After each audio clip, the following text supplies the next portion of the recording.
Workers are logically justified to rule. Everyone has an opinion and believe their opinion is the right one to have. However, all thought can be grouped into two classes or types. Each stream leads to a different conclusion. One stream of thought is the empirical and inductive type of thinking, and the other is the analytical or a priorist way. The empirical path is not confined to sterile labs. Empiricism is broader than the dictionary definition suggests. Democracy is an empirical way to determine what the popular opinion is. An election is akin to taking a poll. Law is empirical in that it tests different sets of regulations to see what produces the best results. Logic has a different way of testing the nature of truth. Logic works by inference or deduction. The a priorist seeks coherence of ideas, not agreement. We derive a conclusion deductively and convince by logic. Conservatives tend to be more logical and the left more emotional. But conservatism has been linked to the rich by a left that worries about the plight of the poor. This has led to a sense there are two political realities. In fact, there is but one kind of politics with two faces, and both are Eastern. An empiricist sees two political realities composed of two distinct ways of solving political problems. Those on the right sees things in much the same way as the left does. The two political sides differ is in how they think problems ought to be solved. But the political right and left are both thinking in much the same way. Their mind is Babylonian, for they are the direct heirs of Babylonian culture. For Babylonians, logic is conceptual. It is analytical and has little or no relevance to how the world works. Logic uses symbols as a language. But there is more to logic than what formal logic suggests. Logic is a language based on precision. Mathematics defines operatives and expressions so things can be deduced from our premise.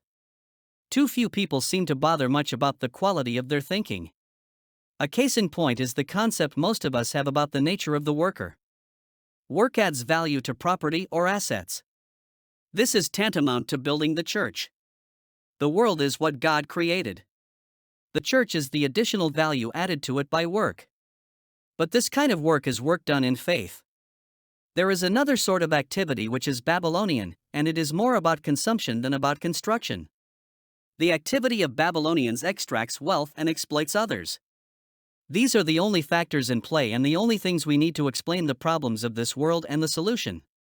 In summary, the problem is Babylonians and their culture, the solution is those who work in faith. All power is attached to property. The ruler needs control over property to rule. Democracy means the people rule over the nation's property. Autocracy is the rule of an autocrat over the dispensation of property. In modern cultures, the state assigns property by means of licenses. A property deed is merely the recognition, by the state, that the assignee has title to the property and holds a subordinate position over the deeded land. The state is always the owner of record. All property is owned by the state. This is why it is to the state that subjects must apply, prior to making changes to a property. The state retains power by a right to rule, given to them by their power over property. The state rules its subjects by the law of the jungle, which is the principle that might makes right and the end justifies the means. But from whence comes this power? True, it comes from property, but there are two types of property. There is the natural world, which was created by God and belongs to God, and there is the value added to it. The state claims both the land and the value added to it. Both power sources are illicit. All property and equity belong either to God or to his people. Nothing belongs to the state or its allies. If power is connected to property, the greatest power belongs to God. He created everything and so owns everything with substance. The modifications, for good or bad, belong to humans. Those who do the work and create the added value own the equity added. This principle is known as the subsidiarity principle. Subsidocracy is the position that if you produce something of value, you have the intrinsic and inalienable right to the power that accompanies this wealth. All value has power. It is the power that accompanies wealth that gives the thing its value. When we create a product, it has value. This value can be exchanged for something that the seller prefers. This is an exercise in market power, and it belongs to labor, not to the state or another parasite. The state has nothing that it created. Whatever the state does, it does with resources that belong to someone else. Its work consists mostly of making laws to control what others do, though it did not give anyone life. In fact, the state is inert if it cannot expropriate resources from God and man. If the state wishes a hospital or road to be built, it takes money from the worker and passes it along to other workers, who do the work. The state or its allies never do any work and never produce anything of value. Which means the last thing the state can do is provide justice. Yet this is the very thing that the state claims to provide. There is no justice from the state. Not only can the state not provide justice, but the state is also the biggest source of injustice. The truth is, the workers have the right to rule and define justice, because power is associated with property, and only workers produce ownable property. The physical world is owned by God, for He who is the one who created it. Even if you choose to deny the existence of God, you cannot claim human beings created anything observable. The only way any person can claim anything physical is through the agency of the law of the jungle. Non-believers must assume that might makes right and the end justifies the means because they have no other foundation for justice. Unless the law of the jungle is embraced, secularists have no path to private or public ownership. Regardless of whether you are on the right or left, if you think the state or investors can own land, your view of ownership is apostatic. The situation is very simple. Mankind lives in what he perceives to be a physical world, none of which he created or can take credit for.